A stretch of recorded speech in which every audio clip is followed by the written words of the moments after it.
अब ये बताइए मैं क्या करूं, उसमें कमेंट आएंगे? इनवाइट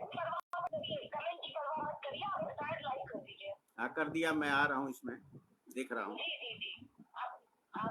अब क्या करें, फिनिश दबाएं या कुछ भी नहीं दबाना है, चुपचाप बैठना है?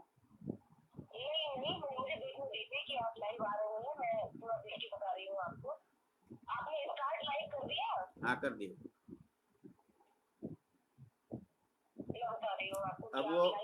अब वो आनंद का एक वो आया है, क्या आप मुझे सुन सकते हैं आनंद?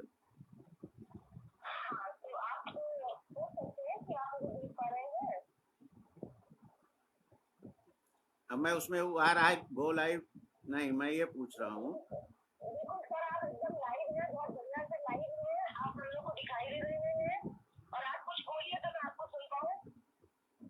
हाँ संध्या नवोदिता जी नमस्कार, क्या मेरी आवाज आप तक पहुंच रही है? आपकी आवाज। इसमें आनंद के कमेंट्स आ रहे हैं और वो लिख रहे हैं सही है। आनंद क्या आपको मेरी आवाज आ रही है?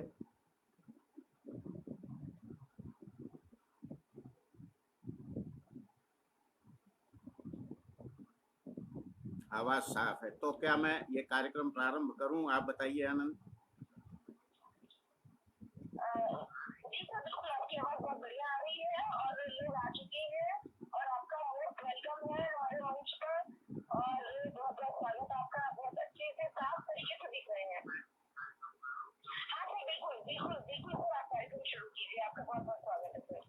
नमस्कार नमस्कार। विलंब हो गया है इंटरनेट के अनुभवहीनता के कारण, थोड़ा मुझसे ये नई टेक्नोलॉजी है और इसके साथ अपना तारतम्य मिलाने में ये देख रहे हैं, ये पीढ़ियों का अंतर थोड़ा है, तो फिर भी ये जल्दी ही ठीक हो जाएगा। मित्रों नमस्कार, मैं दिनेश कुमार शुक्ल हूँ, मैं कविताएं लिखता हूँ। मैं कानपुर जिले के नरवल गांव का मूल निवासी हूँ, वहाँ 10वीं तक पढ़ा, फिर इलाहाबाद यूनिवर्सिटी में पढ़ा, रिटायर हो चुका हूँ सरकारी नौकरी से, गुड़गांव में रहता हूँ। मेरे कविता संग्रह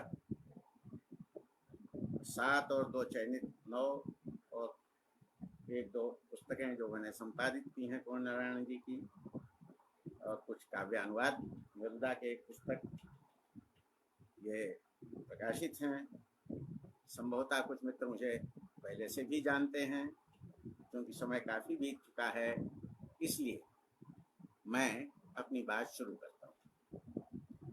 मित्रों ये समय ऐसा है जो हम में से हमारी जितनी भी पीढ़ियां एक के बाद एक हैं अभी उपस्थित, उनमें से किसी ने ऐसा भीषण दुष्काल नहीं देखा है, जहां पर हम एक कारागार में बंद कर दिए गए हैं और इस कोरोना वायरस के कारण पूरा संसार बंद है। और सचमुच ये विश्व स्तर की इतनी तेजी से घटित हुई घटना है जो किसी भी महायुद्ध से अधिक है। ये हर प्रकार से मानव जाति को क्षत विक्षत कर रही है और भावनात्मक रूप से भी क्षत विक्षत कर रही है, क्योंकि हिंदी के कविता जगत में भी आप देख रहे हैं कि जैसे एक क्लास्ट्रोफोबिया से सफर करते हुए हम सब अनेक ऐसी बातें कह रहे हैं जो दरअसल हमें संभवतः कहने की आवश्यकता नहीं थी। कभी कभी तो हम ऐसी चीजों से लड़ पड़ रहे हैं जो कि जिनसे कि हमारी सोहबत बड़ी पुरानी है, और उसमें एक चीज का नाम दिया,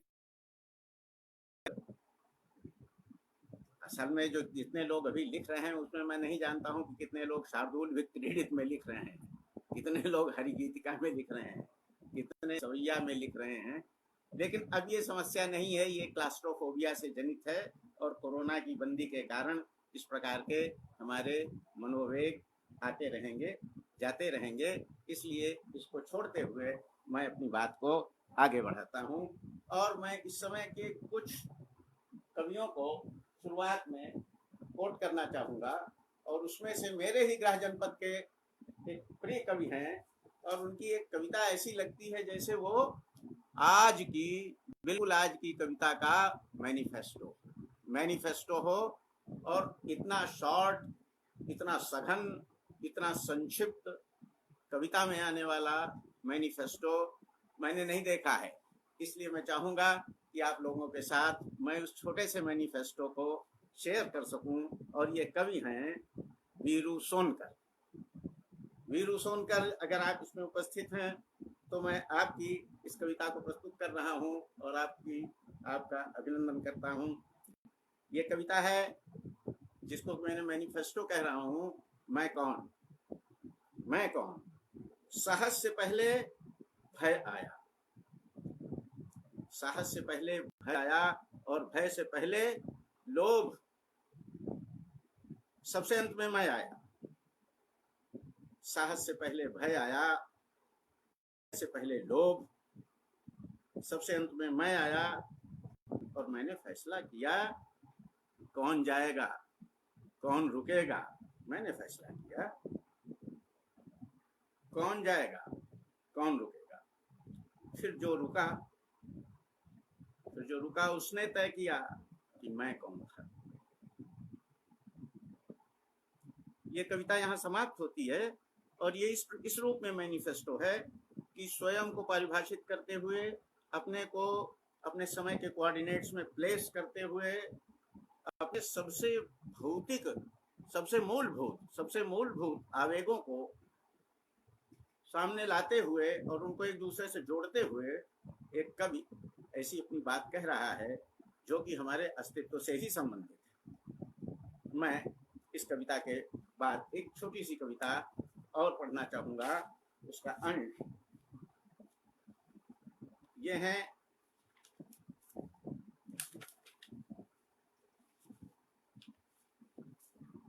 निर्मला पुतुल। मैंने अपने आंगन में गुलाब लगाए इस उम्मीद से कि उसमें फूल खिलेंगे, लेकिन अफसोस कि उसमें कांटे ही निकले। मैं सींचती रोज सुबह शाम, देखती रही उसका तेजी से बढ़ना, तेजी से बढ़ा भी, और उसमें फूल नहीं आए। और उसमें फूल नहीं आए, वो फूल जिससे मेरे सपने जुड़े हुए थे, जिससे मैं जुड़ी थी। ये एक प्रकार का एक भयानक स्वप्न भंग है जो बार बार हो रहा है। बार बार एक कवि का स्वप्न भंग है ये, जो लंबी प्रतीक्षा के बाद उसमें फूल नहीं आ रहे हैं और ये उसके सपनों का मर जाना है। इसके बाद इतने भयानक अंधकार को बताने के बाद फिर और आगे मैं बढ़ता हूँ और मैं एक कविता पढ़ता हूँ, संकेत। ये संजय चतुर्वेदी की कविता है और ये उससे पहले के पीढ़ी की कविता, और ये गहनता में, बहुत बड़े अपरिचय में, एक प्रकार के अरण्य में, जहाँ से हमारे संदर्भ कभी सामान्यतः जुड़ते नहीं, जहाँ से हमारे तार जुड़ते नहीं हैं, वहाँ के दुख दर्द के साथ कवि उसको समझने की कोशिश करता है। जंगल में रात को जो आवाज़ें आती हैं, उनमें शायद ही कोई आवाज़ आह्लाद या खुशी की होती हो। विकराल आवाज़ें भी कराहट और अवसाद से भरी होती हैं। जिन्हें मारा जाना है या जिन्हें मारना है, तो दोनों ही दुख में डूबे हैं, दोनों ही दुख में डूबे हैं। लेकिन इनमें सर्वाधिक रहस्यमय होती हैं कीड़ों और मेढकों की आवाज़ें, जो घबराहट में भेजे गए रेडियो संकेत जैसी लगती हैं। पटाक्षेप से पहले जरूरी काम कर लिए जाने की हड़बड़ी में प्रणय संकेत और आर्तनाद में अंतर नहीं रह जाता। जीवन कालिक है और निरंतर भी, और इसमें एक सनातन असुरक्षा छिपी है। जब एक ही आवाज प्रेमियों और भक्षकों को एक साथ पास बुलाती है, मारे जाने की कीमत पर भी कीड़े संकेत देते रहते हैं। ये जीवन है जहाँ मृत्यु और गर्भाधान दोनों प्रक्रियाएं एक साथ घटित हो रही हैं, और ये क्रम बहुत प्रारंभ से चल रहा है, चलता रहेगा। हम चाहे अपने जितने भी मनोवेग उपस्थित करते रहें। और आखिर में मैं आप सबको नमस्कार करते हुए अपनी कविताओं के पास आपको ले चलने की चेष्टा करूंगा। हम मोबाइल के माध्यम से देख रहे हैं कि संसार में एक बड़ा परिवर्तन आ गया है। आज ये संभव है कि हम एक निजी तौर पर आपके साथ जुड़ रहे हैं। हम नहीं जानते अभी इसमें कितने लोग हैं और उन लोगों से हम कितनों से जुड़ पा रहे हैं, लेकिन कुछ से जुड़ पा रहे हैं, इसमें कोई दो राय नहीं। इसलिए सबसे पहले हम जो अभ्यर्थना करते हैं वो मोबाइल की ही करते हैं और उसी पर एक कविता छोटी सी है जो सुनाए देते हैं। मोबाइल, और इसमें थोड़ी सी हंसी खेल छेड़खानी भी है। तुमने वो कर दिया मोबाइल जो अनंग भी सोच न पाया। तुमने वो कर दिया मोबाइल जो अनंग भी सोच न पाया।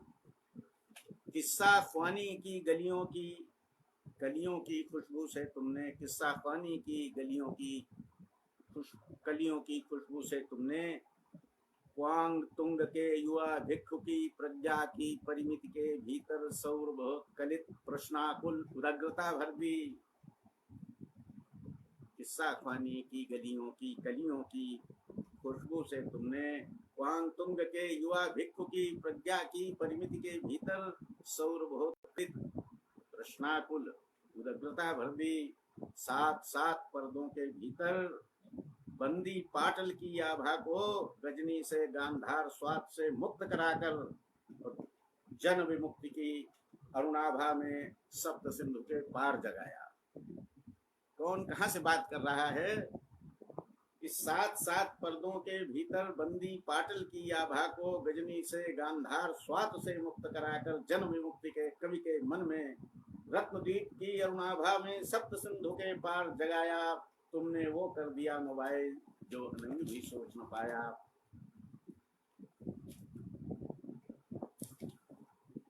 65 की वृद्धा के मन में जिज्ञासा की भूख जगाई। ब्लॉग सिखाया, चैट सिखाया, नई कूट भाषा सिखलाया संदेश भेजना, एक नया संसार दिखाया। तुमने वो कर दिया मोबाइल जो अनंग भी सोच न पाया। कट्टरता के कोट तोड़कर बिना एक भी गोला दागे तुमने दुर्गम दुस्तर पथ को सहज प्रेम का पंथ बनाया। कट्टरता के कोट तोड़कर बिना एक भी गोला दागे तुमने दुर्गम दुस्तर पथ को सहज प्रेम का पंथ बनाया। तुमने वो कर दिया मोबाइल जो अनंग भी सोच न पाया। अभी इंटरनेट से जुड़ने में हम लोगों को विलंब लगा, अच्छा खासा विलंब लगा, तो मैं ये कहता हूँ वक्त लगता है। ये कविता है, वक्त लगता है, वक्त लगता है।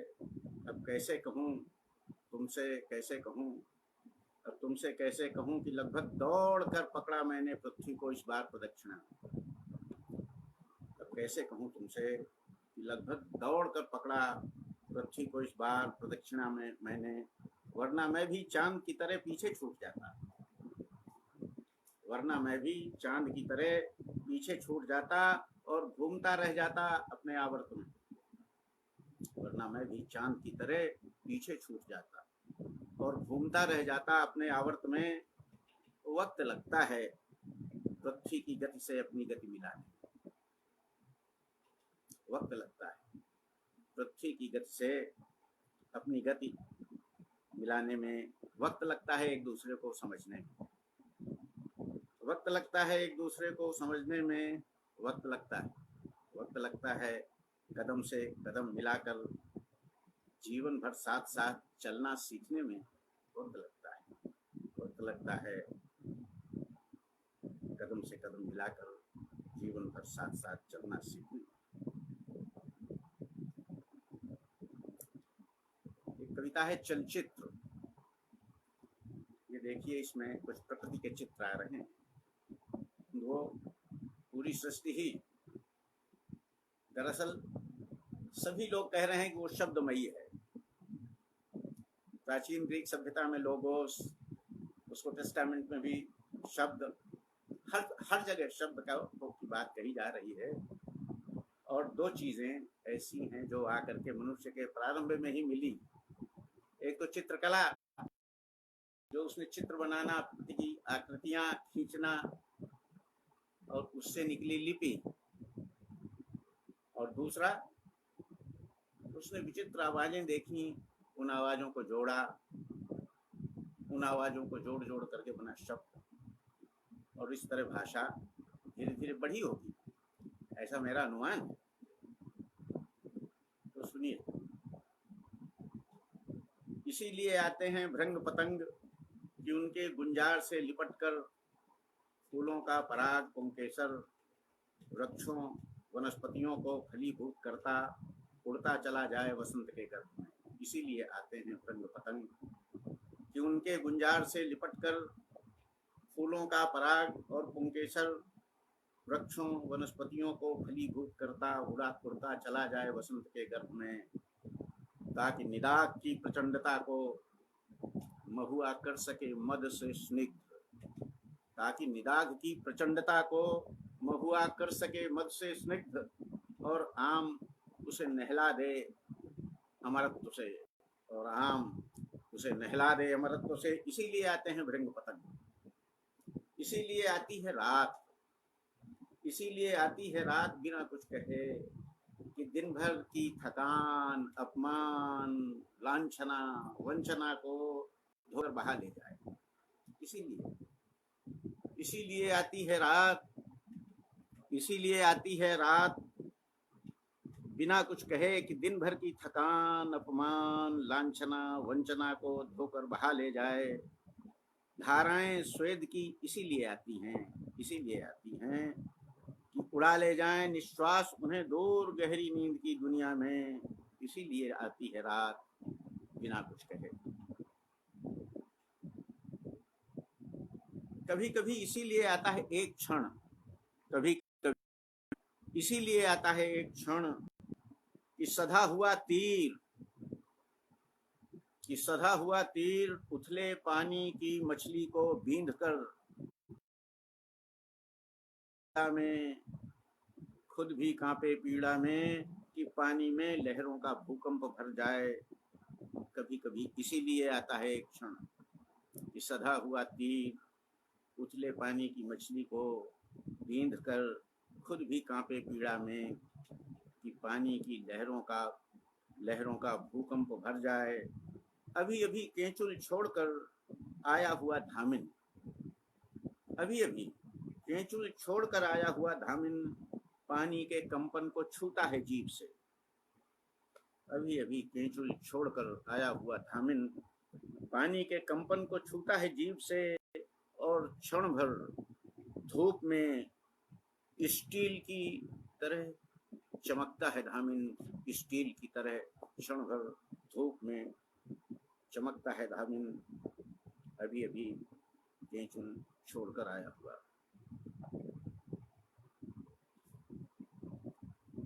एक कविता है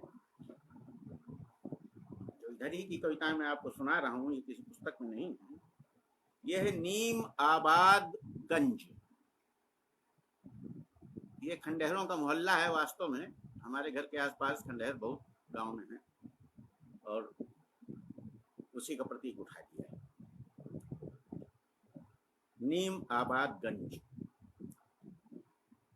घर मेरा भी अधगिरे मकानों वाले मोहाल में है, घर मेरा भी अधगिरे मकानों वाले मोहाल में है। इस नीम आबाद मलबे पर यद्यपि जड़ें जमा ली हैं आग धतूरे के जंगल में। इस नीम आबाद मलबे पर यद्यपि जड़ें जमा ली हैं आग धतूरे के जंगल में, तब भी बसावट बची हुई है उनकी जो जानते हैं जहर से दवा निकालने का कीमिया। तब भी बसावट बची हुई है उनकी जो जानते हैं जहर से दवा निकालने का कीमिया, जो जानते हैं जहर के बीच के महीन फर्क को, जो जानते हैं जहर के बीच के महीन फर्क को, जैसे कि सालों साल एक ही जगह जमा रहता है आग का झाड़। जैसे सालों साल एक ही जगह जमा रहता है आक का झाड़, इतना कि उसकी मोटी जड़ बन जाती है संजीवनी, वैद्य में काम आती है, इतना कि उसकी मोटी जड़ बन जाती है संजीवनी। लेकिन धतूरा, धतूरा बदलता रहता है हर मौसम अपनी जगह, लेकिन धतूरा बदलता रहता है हर मौसम अपनी जगह, कभी कोई इतिहास नहीं छोड़ता धतूरा, कभी कोई इतिहास नहीं छोड़ता। और ये कविता में नहीं था, मैं कह देता हूँ, और अपनी आकृति दे देता है कोरोना के विषाणु को। ये बहुत पहले की कविता है थोड़ा। और धतूरा बदलता रहता है हर मौसम अपनी जगह, इतना कि कहीं कोई इतिहास नहीं छोड़ता, और आने वाले कोरोना के विषाणु को अपने फल की आकृति दे जाता है। और फूल धतूरे के भोंपों की तरह तने हुए बदरंग उदग्र, जबकि आग के फूल, अकोड़े के फूल गुच्छेदार, बैंजनी, कोमल, कमनीय, आदि मिस्त्री की तरह रहस्यमय। जबकि आग के फूल गुच्छेदार, बैंजनी, कोमल, कमनीय, आदि मिस्त्री की तरह रहस्यमय धतूरे में आते हैं फल कंटकाकीर्ण, क्रुद्ध, चिड़चिड़े, हरे मखमल की पोटली जैसे आग के फल,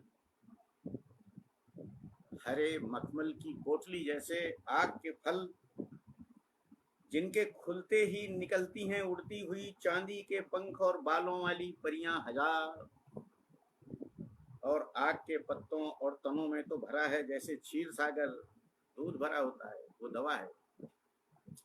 और आग के पत्तों और तनों में तो भरा है जैसे क्षीर सागर, हाँ, लेकिन पूतना के छलछलाते दूध का, धतूरे के काले बीजों का जहर, मृत्यु सा प्रत्यक्ष दुर्निवार। अधगिरे मोहाल के बाशिंदे सिर्फ विष और अमृत के अत्तार नहीं, अधगिरे मोहाल के बाशिंदे सिर्फ विष और अमृत के ही अत्तार नहीं, स्वरों के साधक भी हैं। वे स्वरों के साधक भी हैं। उन्होंने अपने कानों को सन्नाटे में साधा है साज की तरह, उन्होंने अपने कानों को साज की तरह सन्नाटे में साधा है साज की तरह। जरा सी सरसराहट ही बता देती है उन्हें, जरा सी सरसराहट बता देती है उन्हें कि आ रहा है विषधर या जा रहा है कोई विषहीन बेचारा। रंगों के पारखी भी हैं वे पुराने, वे जानते हैं अब कभी नहीं आएंगे इंद्रधनुष या वसंत उनके संसार। अधगिरे संसार के दरो दीवार से जब तब उठता है डमरू निनाद, अधगिरे घरों के संसार से जब तब उठता है डमरू निनाद, जिसे सिर्फ वे और वे ही सुन पाते। शब्द के साधक वे अधगिरे मोहाल के बाशिंदे,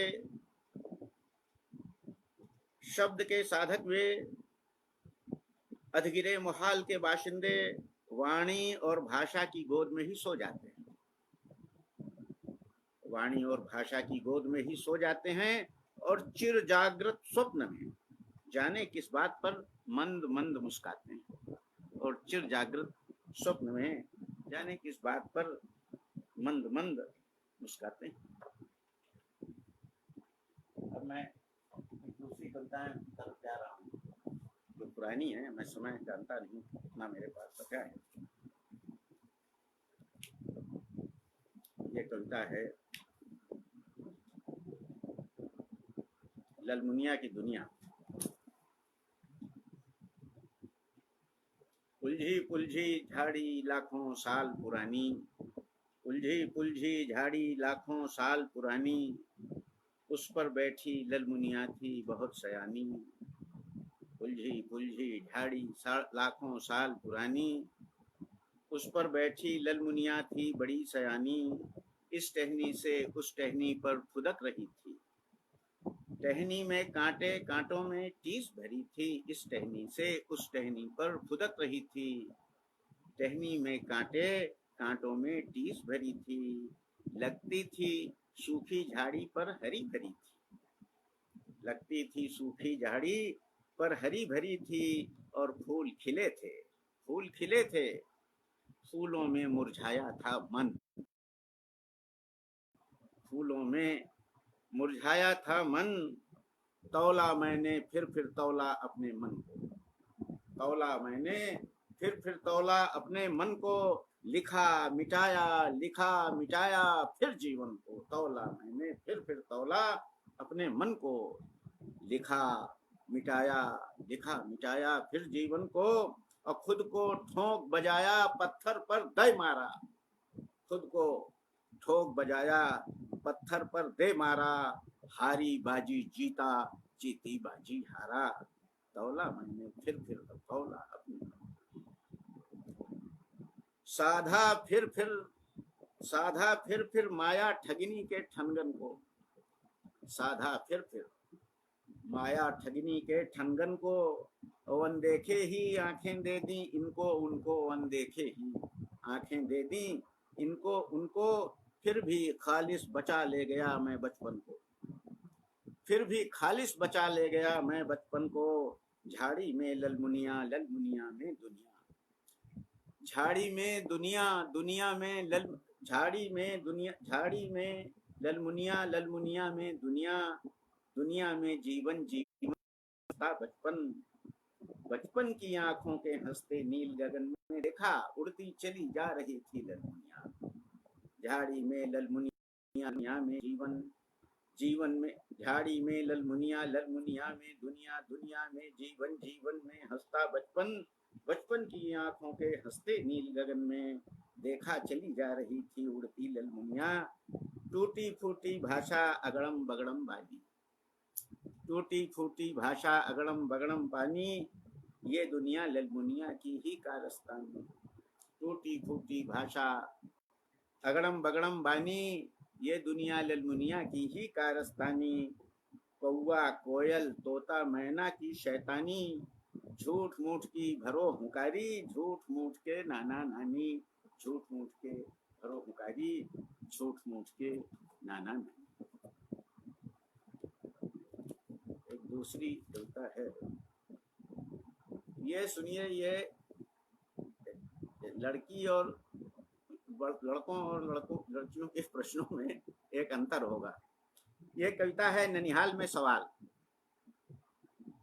अब मैं जब भी अपनी नानी के घर जाऊंगा, अब मैं जब भी अपनी नानी के घर जाऊंगा, पूछूंगा अपनी अम्मा का बचपन वाला नाम, अब मैं जब भी अपनी नानी के घर जाऊंगा, पूछूंगा अपनी अम्मा का बचपन वाला नाम, नीता रीता सीता चुन्नी मुन्नी लाली, नीता गीता रीता सीता चुन्नी मुन्नी लाली, अम्मा फ्रॉक पहनती थी या धोती नीली वाली, अम्मा फ्रॉक पहनती थी या धोती नीली वाली, अम्मा के बचपन का बस्ता कापी और किताबें शायद अब भी कहीं किसी टाणे पे रखी होंगी, अम्मा के बचपन का बस्ता कापी और किताबें शायद अब भी कहीं किसी टाणे पे रखी होंगी, नानी से पूछूंगा तब अम्मा कितनी लंबी थी, घर की ड्योढ़ी तब भी क्या वो नहीं लांग पाती थी, नानी से पूछूंगा तब अम्मा कितनी लंबी थी,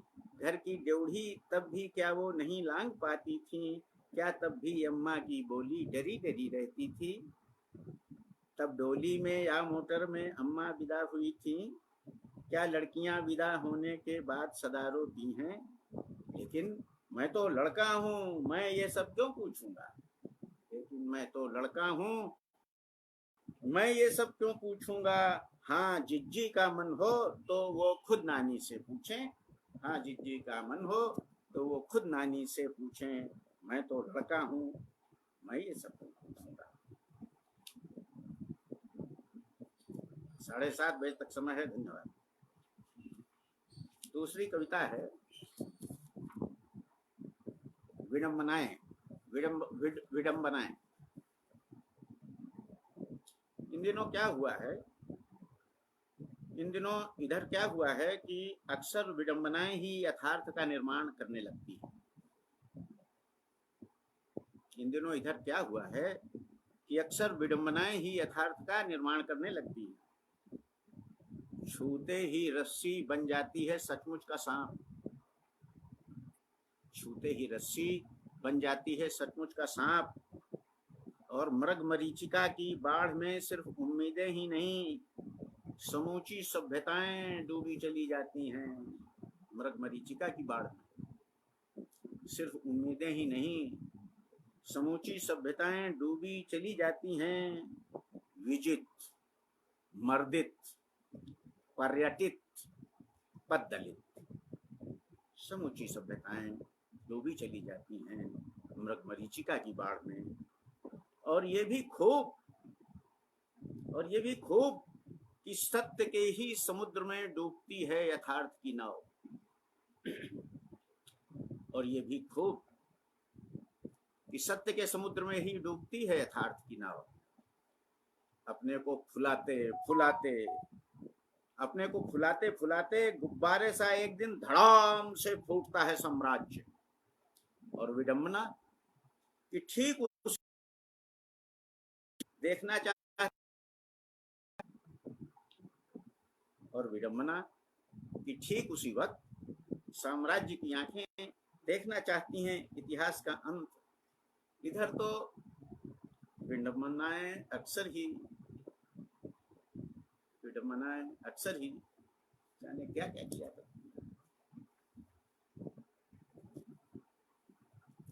एक हल्की मजेदार कविता है पान की बाड़ी में होती है और उसको बहुत सुरक्षा देनी पड़ती है, छाया देनी पड़ती है एक तरीके की। उसी में पान होता है, बड़ा कोमल होता है, कहते हैं ना बच्चे पान फूल होते हैं, तो उसी तरह ये पान की लता के स्नेह में ये कविता लिखी गई। हमारे गांव के पास एक गांव है बरई, तो बरई में ये पान के भीट हैं और उसके अंदर और भी कुछ सब्जियां भी वो लोग पैदा करते हैं जो दूसरे लोग नहीं पैदा कर पाते। खास तरह का परवल, खास तरह का रतालू और भी कुछ कंद। तो सुनिए, पान फूल। पान फूल काया में पानी की माया में, पान फूल काया में पानी की माया में, हरी भरी छाया में। पान फूल काया में पानी की माया में, हरी भरी छाया में, थोड़ी गर्वीली सी थोड़ी शर्मीली सी लता पान की छप्पर पर घनी घनी छाई है बनी छनी, छप्पर पर घनी घनी छाई है बनी छनी, परवल के साथ साथ हंसती है पात गात, लता शीतलता की लता पान की, लता पान की, लता पान की, लता पान की। खुलती कोपल कोपल, खुलती कोपल कोपल, चढ़ती जाती प्रतिपल, अपने ही रंग रची बसती अपनी सुवास, रसती रसना के रस, रसती रसना के रस पान वल्लरी, प्राणों से हींच हींच आंखों को सींच सींच, प्राणों से हींच हींच आंखों को सींच सींच, बनवारी के दर्पण में खुद को निरख रही चोरी चोरी गोरी, पान वल्लरी की मेरी प्राण वल्लरी। ये पान की जो लता है बड़ी कोमल होती है। और अब तो पान मैं नहीं खा रहा हूँ, लेकिन जो पान खा रहे हैं उनसे ईर्ष्या होती है।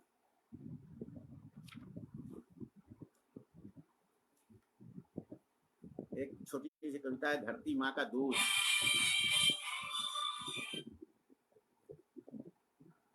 धरती माँ का दूध केवल लय ही नहीं, बहुत कुछ आने वाला है कविता में। केवल लय ही नहीं, धरती माँ का दूध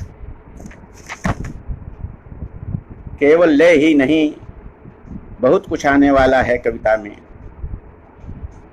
कविता में ही नहीं, थकी हारी दुनिया के चप्पे चप्पे में चट्टाने फोड़ फोड़ कर, थकी हारी दुनिया के चप्पे चप्पे में चट्टाने फोड़ फोड़ कर, कोदो सामा तीसी जैसे भूले बिसरे और उपेक्षित जीवन के अगणित अंकुर जगने वाले हैं। कविता में ही नहीं, कविता में ही नहीं बहुत कुछ आने वाला है जीवन में। कोदो सांवा तीसी जैसे भूले बिसरे और उपेक्षित जीवन के अगणित अंकुर जगने वाले हैं। रेगिस्तानी बालू में ये लहरें जो सुगबुगा रही हैं, रेगिस्तानी बालू में ये लहरें जो सुगबुगा रही हैं, रेत की नहीं खालिस पानी की लहरें हैं। फिर से दूध उतर आया है धरती की बूढ़ी छाती में, केवल लय ही नहीं बहुत कुछ आने वाला है कविता।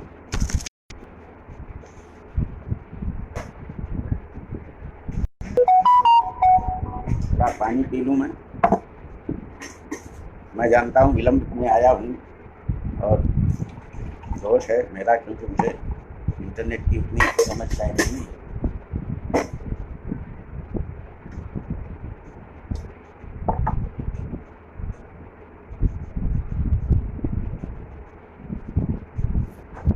मैं एक कविता पढ़ रहा हूं, एक पेड़ छतनार। ये जीवन की जीवन का जो जीवट है और विविधता ही जीवन है। अगर विविधता नहीं तो जीवन क्या होगा। बहुत ज्यादा डाइवर्सिटी चाहिए हमको, अगाध अनंत डाइवर्सिटी, बिना उसके आगे बात बढ़ेगी नहीं। शशि कुमार नमस्कार। ये कविता है, इसका नाम ही है नया अनाहत।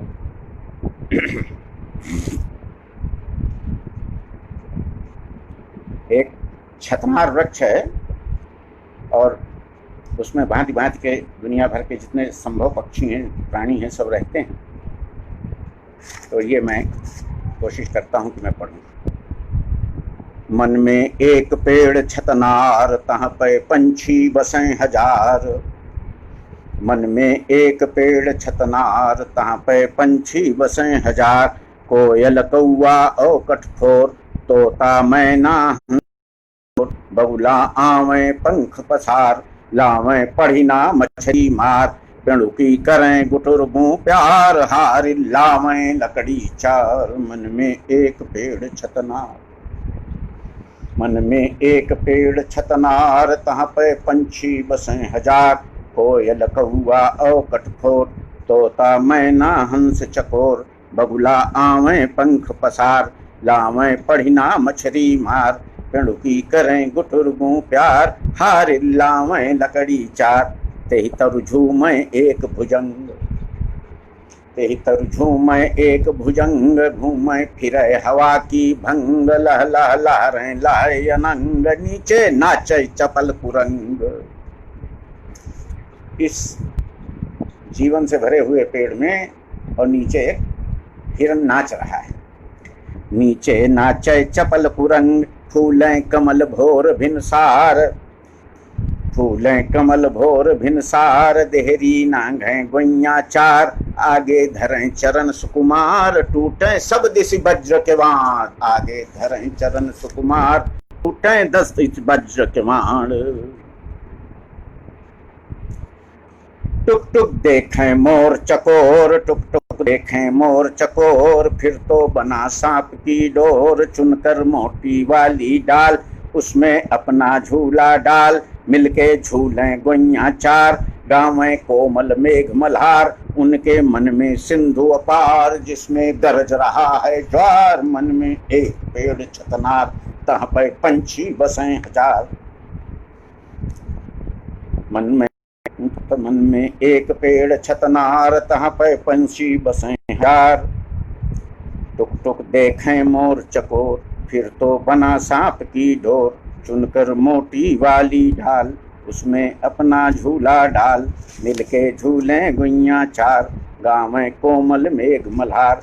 उनके मन में सिंधु अपार, जिसमें गरज रहा है ज्वार। उनका मन निर्मल आकाश, कहाँ पे चलें पवन 49। कहाँ पे चलें पवन 49। आया सावन का त्योहार, आंखें हरी भरी रतनार। उन आंखों में बसती रात, उनमें तारों की बरसात। उनका मन है अपरंपार, जिसमें झरते फूल अपार। उसमें बहे बसंत बहार, उसमें पूरा ऋतु संहार। तहाँ पे झरे अगम कै झार, तहाँ पे झरे अगम की धार, सरसय माया का संसार, दह दह दह कै अग्नि अपार, तहाँ पे झरे अग्नि, तहाँ पे झरे अगम कै धार, सरसय माया का संसार, दह दह दह कै अग्नि अपार, तहाँ पे खुले के एक नार, करती बिजुरी का श्रृंगार, नाचे लोग लाज को त्याग, चंदन तन में लपटे नाग, तन में लपटे नाग, उनके उसके मन में गहरी भूख, उसमें बड़वा नल की भूख, जिसमें बड़वा नल की भूख, उसमें नदियां जावें सूख, उसमें सागर जावें सूख, झूलें सावन भादों मास, झूलें धरती ओ आकाश, नभ से झरती अमृत बूंद, नभ से झरती अमृत बूंद, गुइयां लेती आंखें मूंद, फिर तो लगा जोर झकझोर, पींगे भरती नभ की ओर, तन में खिलें बकुल के फूल, गुइयां जाती रह रहे झूल, उनके मन में झरने साथ, झरते रहते सारी रात, सपने लाते हैं सौगात, लाते परियों की बारात, फिर लाती बरसात, अमृत बरस रहा दिन रात, फिर तो हरियाली का रंग जीवन भर, फिर तो हरियाली का रंग जीवन भरता नई तरंग, जगता गहरा जंगल एक, मन में लहरा जंगल एक, जिसमें झूमे पेड़ हजार, अम्बा निम्बा और कचनार, उनमें एक पेड़ छतनार, उनमें एक पेड़ छतनार, तहाँ पे जिसमें पंछी बसें हजार, तब फिर आवे गुइयां चार, मिलके गावें मेघ मनार, उन गुइयों में गुइयां चार, उनमें एक पेड़ छतनार, फिर उसमें भी गुइयां चार, पुनि पुनि एक पेड़ छतनार, पुनि पुनि आवे गुइयां चार, खेले जीवन अपरंपार, विकसय भरे सकल संसार, मुक्ति का खिलय सहस दल कमल, मुक्ति का खिलय साहस दल कमल, हंसे जीवन नित नूतन धवल, बहाय सर सर सर झंझा प्रबल, की धसकें बड़न बड़न के महल, की धसकें बड़न बड़न के महल, की जब भी आवे गुइयां चार, मिल के गाँव मेघ मल्हार, जग से मिटता अत्याचार, राजा करता हाहाकार, छाती पीटे सौ सौ बार, छाती पीटे सौ सौ बार, रोए मंत्री दाढ़ी झार, छिपता फिरता साहूकार, फाके धूरी राज दरबार, जब भी आवे गुइयां चार, खोलें सकल मुक्ति के द्वार, टूटें 10 दिशि वज्र के वार, जब भी आवे गुइयां चार, मन में एक पेड़ छतनार, तहाँ पे पंछी बसें हजार। ये कविता अनहद है। अब एक कविता सुनाता हूँ आपको।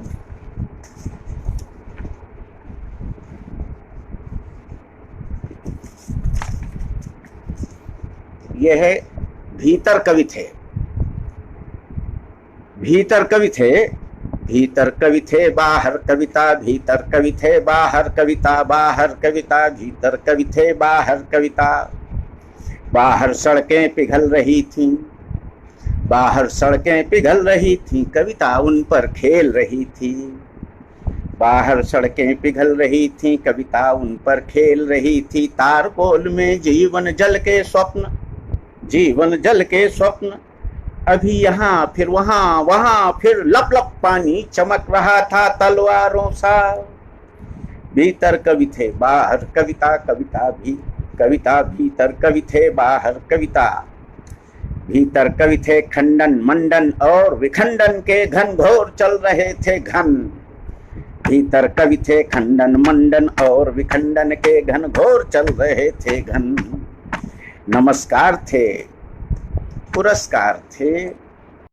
नमस्कार थे पुरस्कार थे, शब्दों के मीना बाजार थे, साए साए चलते थे कूलर, शीतलता थी शीतलता थी, साए साए चलते थे कूलर, शीतलता थी, तनी भ्रकुटी भंगिमा वक्र कपि कांप रहे थे, तनी भ्रकुटी भंगिमा वक्र कवि कवि कांप रहे थे, किन्हीं 7 पर्दों के भीतर ढूंढ रहे थे वे जीवन को, कविता से आतंकित कवि थे, कविता से आतंकित कवि थे, गोपनीय थी बहस, बाहर कविता खेल रही थी जीवन जीवन, बाहर कविता खेल रही थी जीवन जीवन, गुल्ली डंडा नौन तेल की पदी पदव्वल, गा गा कर आवाज लगाती वीरानी सूनी गर, वीरानी सूनी गलियों में घुसकर गूंज रही थी कविता, उमड़ रही थी वो जुलूस में, सूखी डालों पर कोपल सी फूट रही थी। भीतर कवि थे बाहर कविता, भीतर कवि थे आत्ममुग्ध गुट गठित सुरक्षित, भीतर कवि थे आत्ममुग्ध गुट गठित सुरक्षित। बातें थीं, बातों में जन थे, बाकी जो था सब निर्जन था। बातें थीं, बातों में जन थे, बाकी जो था सब निर्जन था। उस अनुकूलित सभागार में नपातुला उनका यथार्थ था, नपातुला उनका यथार्थ था। गद्य गद्य था, गद्य गद्य था, प्रथुल पद्य था, गद्य गद्य था, प्रथुल पद्य था। भीतर कवि थे बाहर कविता, भीतर कवि थे। इसमें कुछ बार बार कह रहा है इंटरनल स्टोरेज, क्या प्रॉब्लम है मैं नहीं जानता, लेकिन अगर अकस्मात बंद हो जाए तो क्षमा कीजिएगा। ये कविता है धरती के छोर पर। ये एक यूपी का है लड़का, मजदूरी करता है, बम्बई में है, उसी के बहान ये कविता चलती है। खतरनाक थी जगह, शाम भी खतरनाक थी, धरती के आखिरी छोर पर आ पहुंचे थे, दिन भर की धक्का मुक्की से पस्त श्याम सुंदर यूपी के। खतरनाक खतरनाक थी जगह, शाम भी खतरनाक थी, धरती के आखिरी छोर पर आ पहुंचे थे, दिन भर की धक्का मुक्की से पस्त श्याम सुंदर यूपी के। इतने जानकार लोगों से भरे नगर में कुछ भी पूछो, कुछ भी पूछो, वही ढाक के तीन पात सबका जवाब था। ठस जमीन पर चलते चलते खुद गच्चा खा जाने पर ही गूढ़ अर्थ की एक झलक भर मिल पाती थी, गूढ़ अर्थ की एक झलक भर मिल पाती थी। वो उमस पसीना, वो चीकट, वो साथ साथ पर कोटे वाला बंदी ग्रह, वो सजा काटते अर्थहीन प्रत्यय अनेक, आशा स्मृतियां दृष्टि स्वप्न, ये संबंधित है। आशा स्मृतियां दृष्टि स्वप्न, पाँव में जड़े हुए पहिए, हाथों में लगे हुए थे स्विच, दिन भर खिच खिच करती चलती रहती थी आभासी मशीन। पिघल चला था दिन, कोलाहल उमड़ रहा था, भवसागर सा गरज रहा था नगर। नगर के सब घंटाघर नए समय के बोझ तले धंसते जाते थे। बैनामे पर सत्य कर चुका था हस्ताक्षर, धुंधले बादल से विचार थे, बादल के ही झूठ मूठ आकार बनाता टाइम पास कर रहा जीवन, बादल के ही झूठ बनाता, बादल के ही झूठ मूठ आकार बनाता, बादल के ही झूठ मूठ आकार बनाता, टाइम पास कर रहा जीवन कभी बनाता। हिरन, हिरन से बाघ, बाघ से वीरप्पन की मूछ, सांप की पूंछ, पूंछ पर चोट करती ललमुनिया, चकित नहीं थे आज श्याम सुंदर उदास थे, भय की सी व्यग्रता उदासी गहरी विस्मृति, निष्क्रिय देह जागती आंखें, आत्मा के टूटे दर्पण में अष्टावक्र बिंब जगते थे, मर्माहत और असहाय पराजित, लेकिन फिर भी था निषिद्ध वो क्षेत्र, सांस लेना गुनाह था। एक एक कोशिका रक्त की हार चुकी थी अपना लोहा, पिघले सोने में सुंदरता नहा रही थी। मध्यम मध्यम एक दिवंगत स्वर गाता था, लगता था आत्मीय कभी तो कभी अजन भी। गांठों वाला टेढ़ा मेढ़ा बांस हाथ में लेकर कब से जोह रही थी बाट घाट पर बैठी छाया। उल्टी बहती नदी कमा कर जाने क्या क्या अपने घर पहाड़ को वापस लौट रही थी। उजड़े हुए नगर के सूने चौराहे पर 100 करोड़ मानव भ्रूणों की दीप्ति रास्ता खोज रही थी। उन भ्रूणों की आंखों में एक नई आग थी जिसे भेड़िए देख रहे थे और आग से जान बचाकर भाग रहे थे। ताबड़तोड़ नई कारों पर जमुहाई भरती उपेक्षा मध्यवर्ग। जमुहाई भरती उपेक्षा अभी खड़ी थी बीच सड़क में डिवाइडर पर। अब उसको भी कुछ करना था। आग लगी थी उसकी अपनी गर्भ गुफा में। जल्दी जल्दी वो घर वापस लौट रही थी। 2 डबल रोटी खरीदती नुक्कड़ वाले की दुकान से। इधर इधर अधर पर बैठे हुए श्याम सुंदर भी खूब डूब कर देख रहे थे सारी लीला। 7 हाथ गहरे खुद पूरा डूब चुके थे। पहने लोहे का कवच चल रही थी बातें वे चतुर चुटीली बातें जब करती तो करती कदम ताल उड़ रही धूल दम घुटता था। खुश खुश बातों में सन्नाटा था सन्नाटे में शोर। श्याम सुंदर अवाक थे। उनके सिर की जगह उठाकर अस्ताचल से लगा गया था कोई ठंडा ठंडा सूरज। उनके सर की जगह उठाकर अस्ताचल से कोई लगा गया था ठंडा ठंडा सूरज। मुड़ते मुड़ते उस जगह सड़क फिर खुद में घुसती जाती थी। मुड़ते मुड़ते उस जगह सड़क फिर खुद में घुसती जाती थी। धरती भी बदल रही केंचुल। भाषा की गति भी मंद। भाषा की गति भी मंद। बंद थे सभी रंध्र निस्पंद। श्याम सुंदर बैठे थे। था छिपा किंतु प्रतिरोध उसी जड़ता की जड़ में। था छिपा किंतु प्रतिरोध उसी जड़ता की था छिपा किंतु प्रतिरोध उसी जड़ता की जड़ में। जैसे चट्टानों के भीतर अक्सर छुप जाता है पानी। जैसे चट्टानों की जड़ में खुद अक्सर छुप जाता है पानी। घनी रात के वज्र द्वार को तोड़ रही थी सिर टकराकर तोड़ रही थी घनी रात के वज्र द्वार को। संशय जैसी दिखती कोई अभिनव आस्था। संशय जैसी दिखती कोई अभिनव आस्था। धरती के आखिरी छोर पर आ बैठे थे वहां श्याम सुंदर यूपी के आ बैठे। ये पता नहीं बार बार कह रहा है कि यार इसमें स्टोरेज खत्म है। देखिए क्या होता है, मैं नहीं जानता है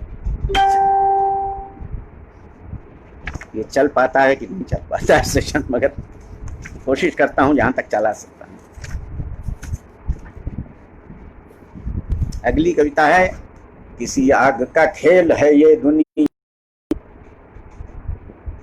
ये कंडे पाथने की एक जगह थी हमारे घर के सामने। कंडे पगड़ी पाथती थी। तो इसमें यह है बिंब की, देखिए एक आहार की श्रृंखला है संसार में और बहुत सी चीजें कविता में ही कहने दीजिए। जागता है राख के नीचे सुलगती आग का अनुराग। जागता है राख के नीचे सुलगती राख का अनुराग। युगों तक जिंदा बनी रहती दहकती आग कंडों की जल रही हैं साथ कंडों पर थपी जो हाथ की थापें।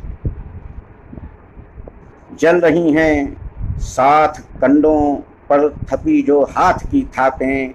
आग में कृतिकार के ही हाथ कृतिका दे रहे हैं साथ। आग में कृतिकार के ही हाथ कृतिका दे रहे हैं साथ।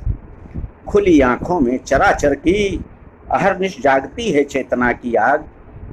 धातु से, जल से, हृदय से और आंखों से उतर हाथों से होती हुई कंडों में समाती जा रही है आग की आभा अनश्वर। भर रही है रोटियों की गंध। कंडे सुलगते हैं भस्म होती भूख, भस्म होती भूख। तापती हैं आग बैठी पुरखिने किस्से सुनाती हैं और किस्से सुन के कुछ कुछ ऊँघती सी आग फिर से सुख भुगाती है। और किस्से सुन के कुछ कुछ ऊँघती सी आग फिर से सुख भुगाती है। राख के नीचे दहकते रक्त रंजित आत्मा के घाव। राख के नीचे दहकते रक्त रंजित आत्मा के घाव। और बाहर उधर खंडहर में कहीं कंडों की बठिया इस तरह ठसकी हुई बैठी कि जैसे रात का हाथी वहां पर झूमता हो। और कंडों पर खुदकती रात की चिड़िया चलाती चोंच दाना खोजती है। चूंकि ये निराला वाला चूंकि है, ये चूंकि गोबर में छुपे हैं अन्न के दाने, न जाने बीज कितनी वनस्पतियों के, अभी लौटे उधर की यात्रा से, खूब रच पच कर पके गोवंश की जठराग्नि में ये पत्तियां डंठल, सभी हैं लौटने को व्यग्र फिर से जड़ों में अपनी। तो घूमता है चक्र जीवन का, जुड़ रही है श्रृंखला आहार की, इस ओर से उस ओर तक, और चिड़िया फुदकती है, और चिड़िया फुदकती है, बदलते हैं रूप हलचल, खूब स्थिर कुछ भी नहीं है।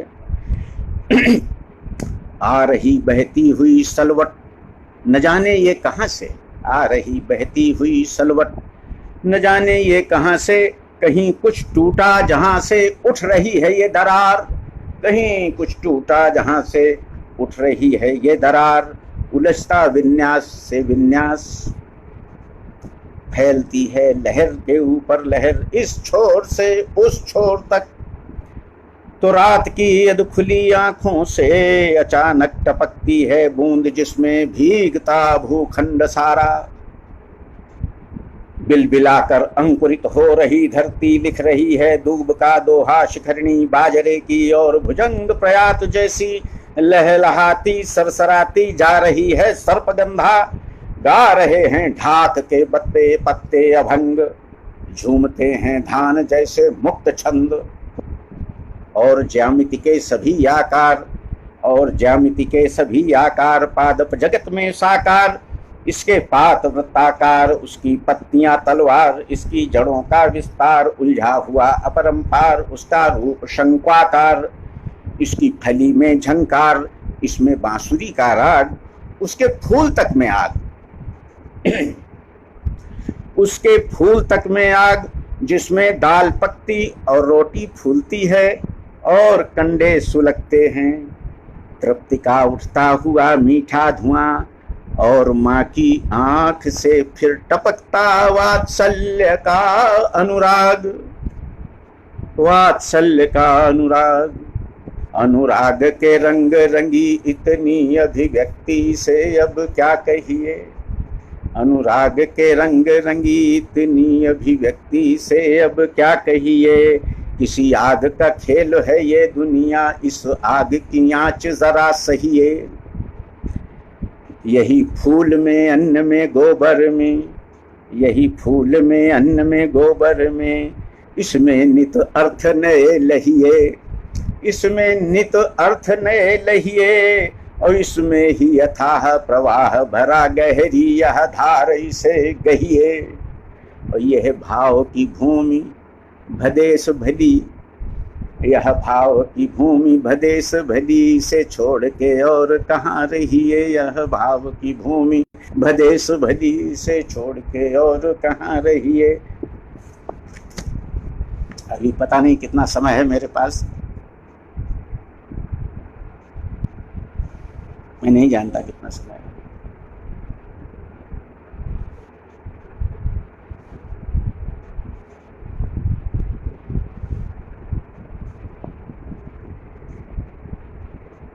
मैं क्या जान सकता हूं कितना समय अभी बचा है?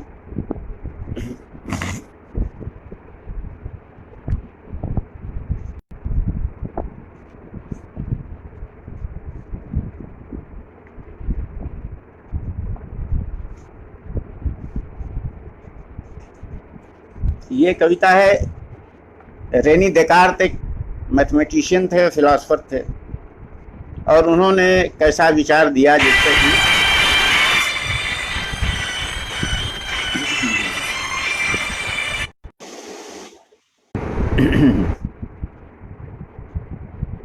यह है डेकार्त और कालिदास। तो डेकार्त ने यह कहा था कि मैं सोचता हूं, यही प्रमाण है इस बात का कि मैं हूं। और ये इस पर मैं अधिक विस्तार से नहीं जाऊंगा। जो दर्शन शास्त्र पढ़े होंगे, और ये विज्ञान को भी इसने प्रभावित किया, हर चीज को प्रभावित किया, यदि जानता कि तुम जानती हो कि कैसे मधुमक्खियां समय का निर्माण करती हैं, तो शहद के साथ साथ मांग लेता तुमसे थोड़ा सा और समय। तब जब कहीं नहीं बची कोई कल्पना आकांक्षा, नहीं बचा कोई विचार, अंधकार तक नहीं छुपने के लिए बचा, मधुमक्खियों ने अपने पुद्गल से बनाया सूर्य, मधुमक्खियों ने अपने पुद्गल से बनाया सूर्य और फूलों से भर दिया, संभव किया संसार में संचार, साक्षी बनाकर तुम्हें कि अंकुरण हो, खिले फूल, मुरझाएं भी, बने बीज, समय को संभव किया मधुमक्खियों ने अपने गुंजार से।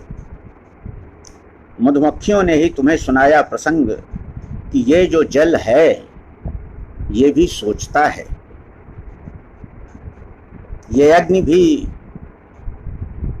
सोचती है,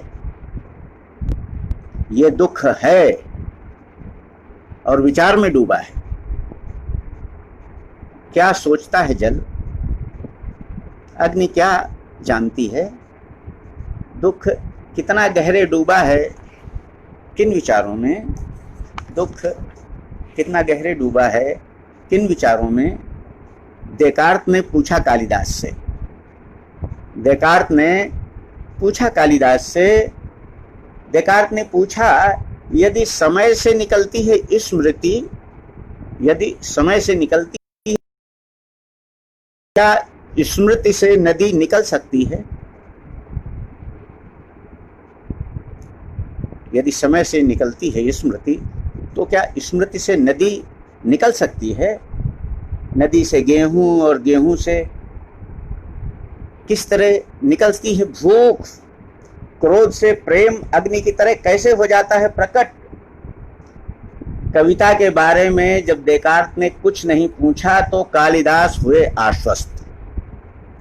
कविता के बारे में जब देकार्त ने कुछ नहीं पूछा तो कालिदास हुए आश्वस्त और अपूर्व आत्मविश्वास के साथ उन्होंने काई से काली पड़ी चट्टान पर गेरू से ग्रीक भाषा में लिखा, फूल, शहद, मधुमक्खी, लोगोस।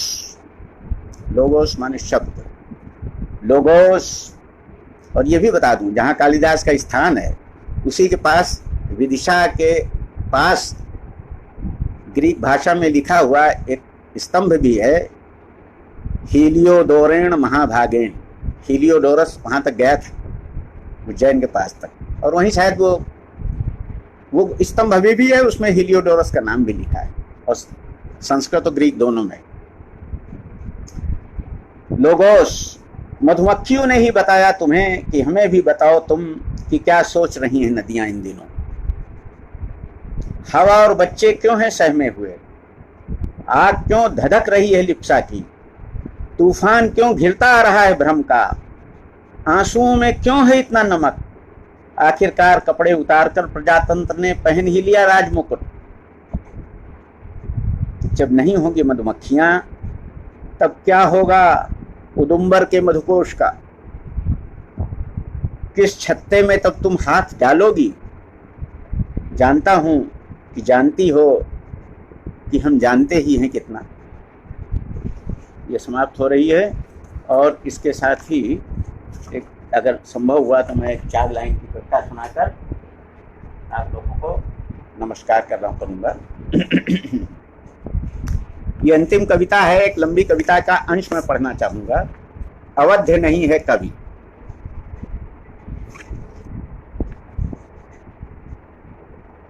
अब कवि के ऊपर आदेश होता है कि उसको पकड़ना चाहिए, वो कुछ ऐसे काम करता रहा है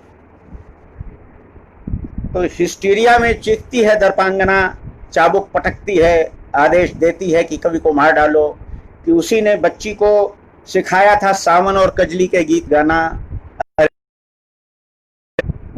अरे कवि गाना सिखाता है? अरे लोगों की आंखों में पानी और खून में रवानी लाना चाहता है? पकड़ो इसे, पकड़ो इसे।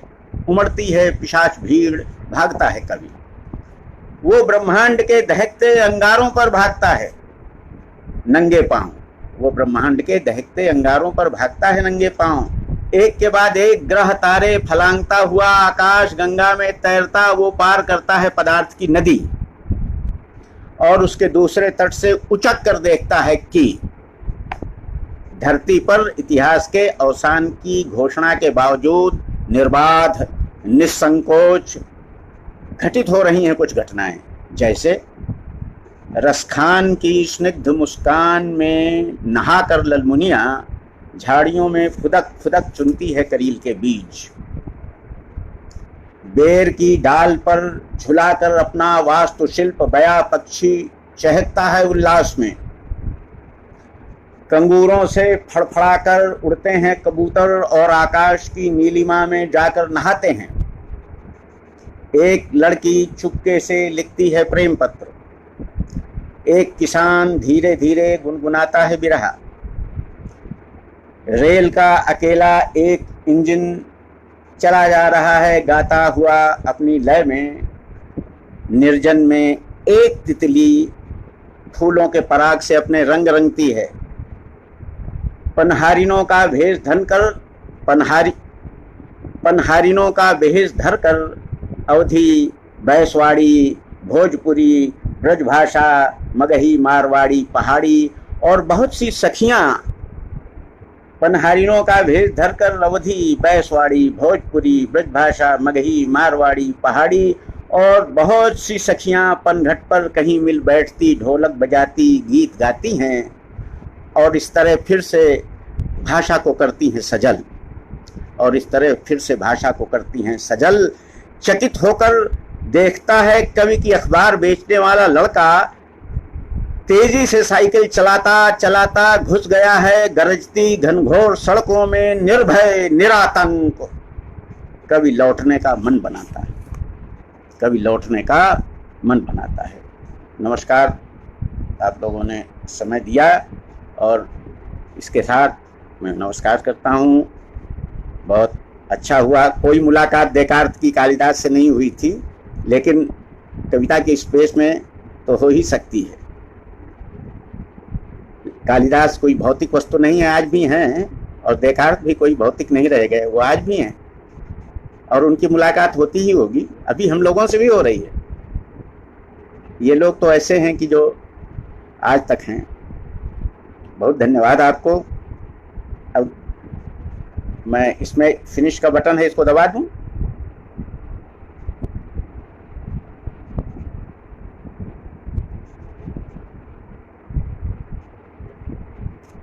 नमस्कार।